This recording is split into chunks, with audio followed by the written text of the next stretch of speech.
But first, Peter Dutton today seized on the RBA's devastating critique that its spending was keeping inflation high. It comes as numerous polls show that voters are starting to blame the Prime Minister over the cost of living crisis. In question time today, Dutton launched a political attack over the economy on the Prime Minister.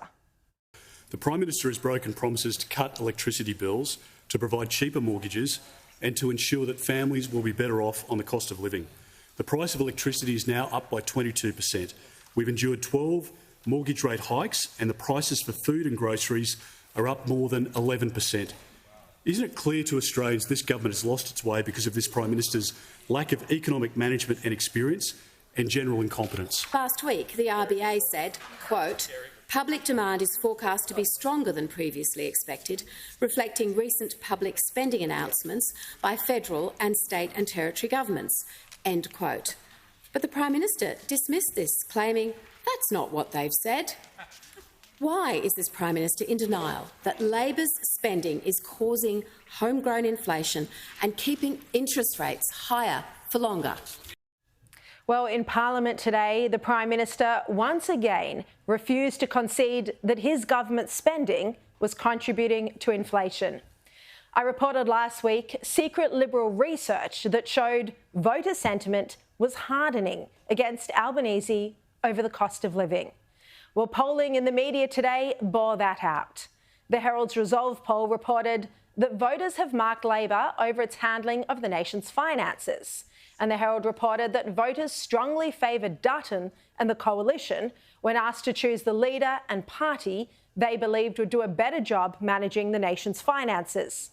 41% chose the opposition, only 23% chose Albanese and Labor.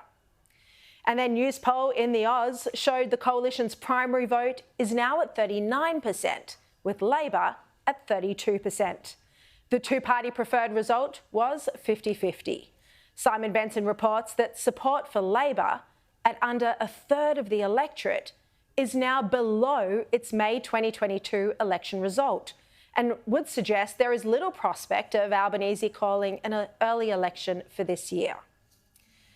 But on these results, Labor would only lose 4 seats and would still retain government. That's if those results are accurate. Momentum is clearly in Peter Dutton's favour.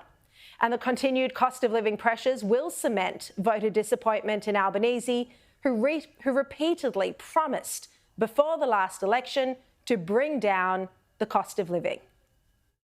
A plan to address cost of living, take pressure off cost of living, pressure off the cost of living, cost of living relief, downward pressure on cost of living.